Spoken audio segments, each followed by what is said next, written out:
Okay, let's unpack the style of music that really provided the soundtrack for one of America's greatest social transformations, big band jazz. Hmm. I mean, if you think about music that genuinely defines an era, this revolutionary sound just exploded out of the 1920s, and it completely changed how people experienced entertainment. It really did.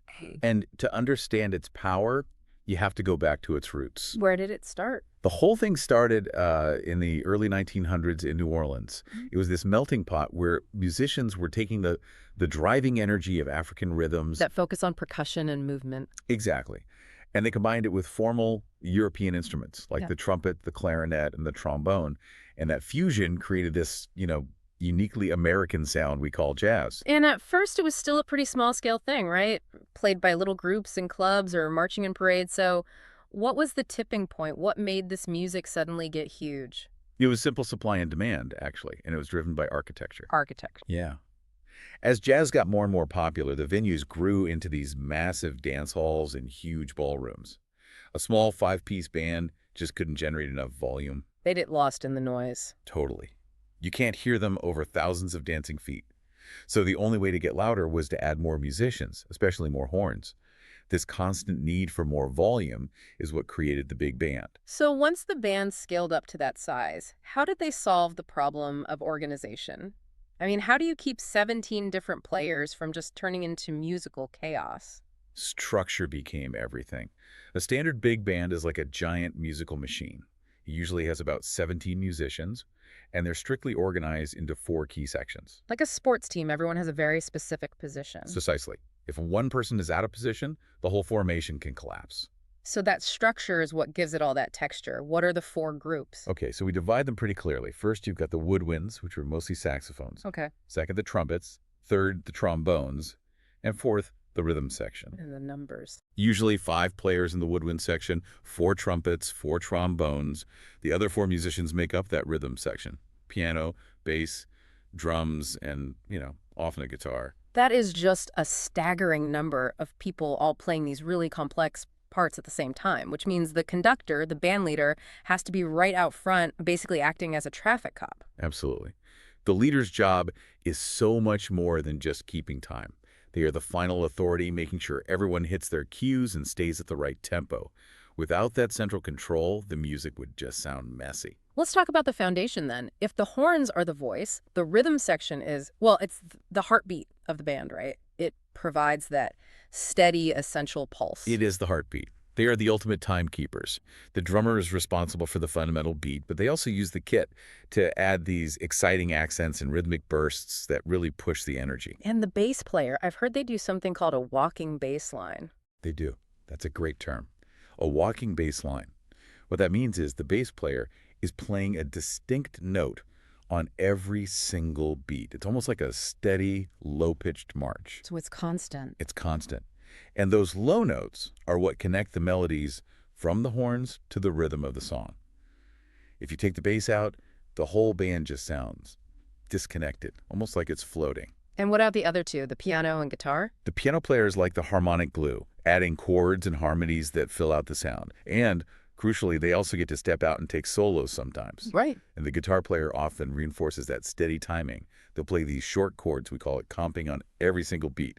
Just makes the rhythmic pulse rock solid. So they're all working together. Perfectly together. Wow. And that's what defines that unique swing feel of the music. Okay, now for the big sounds. Let's get into the saxophone section. This is where that iconic big band melody usually comes from. You said 5 players, and their setup is very specific. It is. You almost always have 2 alto saxes, which are mid-range, 2 tenor saxes, a little deeper, and then 1 big baritone saxophone that handles all the lowest notes for the section.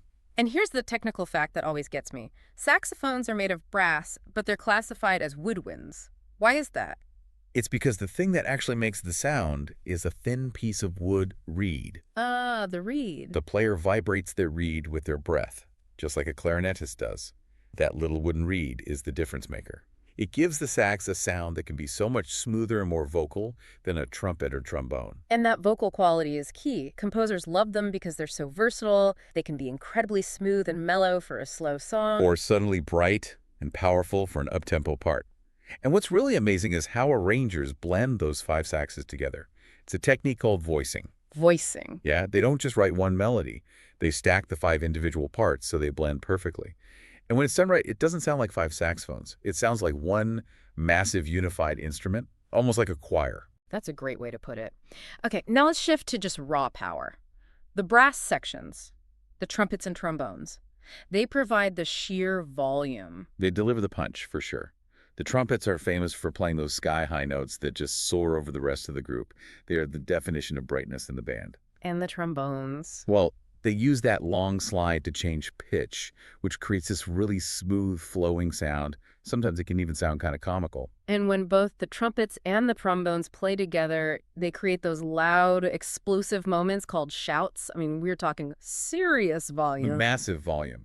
When they really lean into a shout, the acoustic power is strong enough to fill a huge concert hall without a single microphone. Wow. And that requires serious physical strength, incredible breath control. A trumpet player after a long, powerful solo must feel like they just ran a marathon. They also have a secret weapon for different sounds. Mutes. Yes. Mutes are these things they stick in the bell of the horn, and they dramatically change the tone and the volume.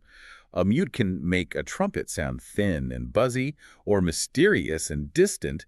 It gives the band a huge range of colors beyond just loud.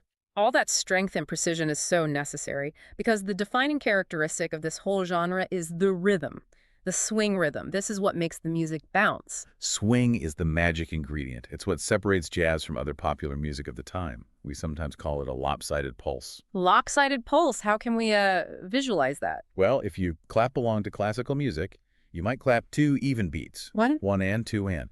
Swing completely changes that. Think of triplets, 3 notes in the space of 2. In swing, you play the first note a bit longer and the second a bit shorter, like D-U-M-da, D-U-M-da. So it's at a groove. It's a very relaxed, yet incredibly precise groove that just makes you want to move. And that rhythmic style defined a whole cultural movement. It started in the late 1920s, and swing became the most popular music in America for years. It created the swing era. Yeah, when a band really starts swinging hard, that energy is irresistible. People couldn't just sit and listen. They had to get up and dance.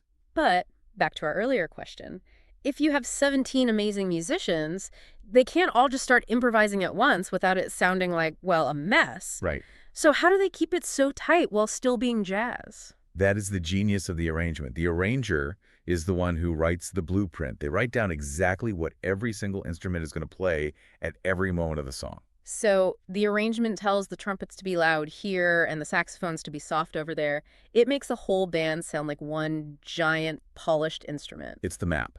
It ensures their structure. But a great arrangement also leaves these crucial intentional gaps for individual brilliance. And that's where improvisation and solos come in. So making up the melody on the spot. Literally making it up on the spot. Yeah. But, and this is important, they aren't just playing random notes. Right, they have to follow the rules. They have to follow the underlying chords and the rhythm of the song.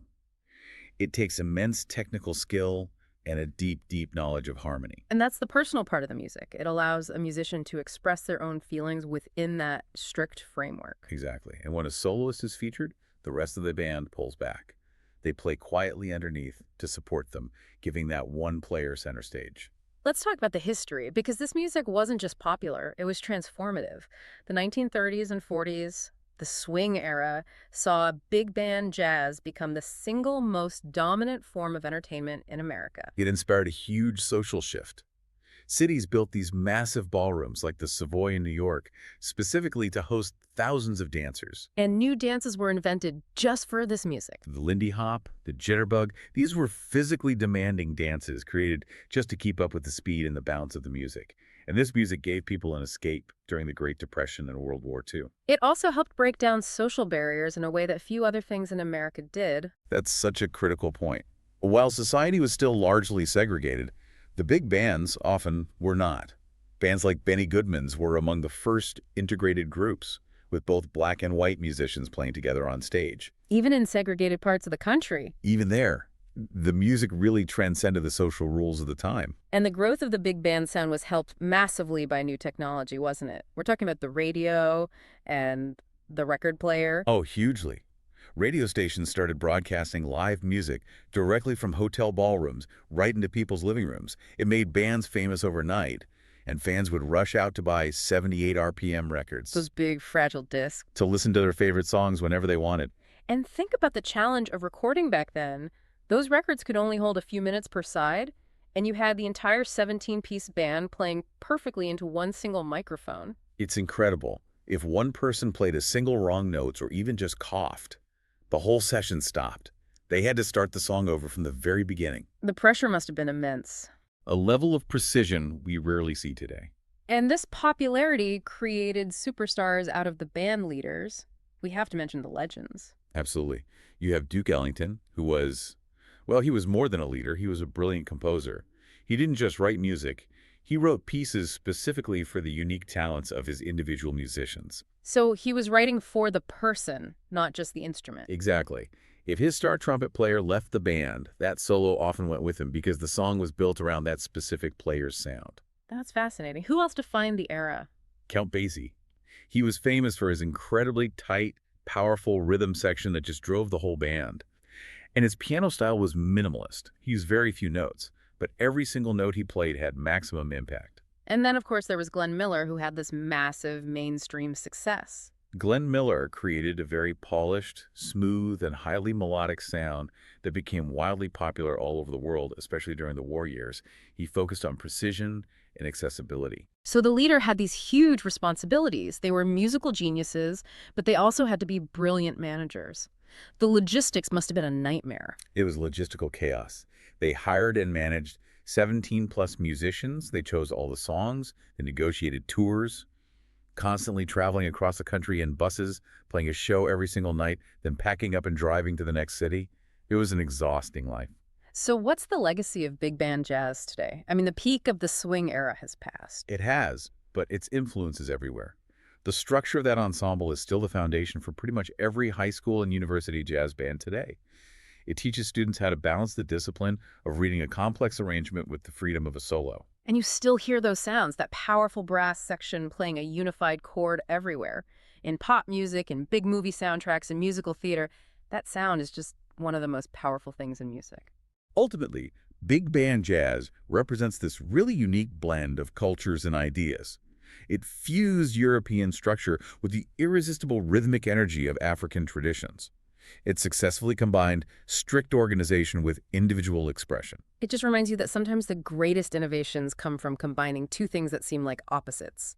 In this case, total discipline and pure freedom. Good luck with your studies.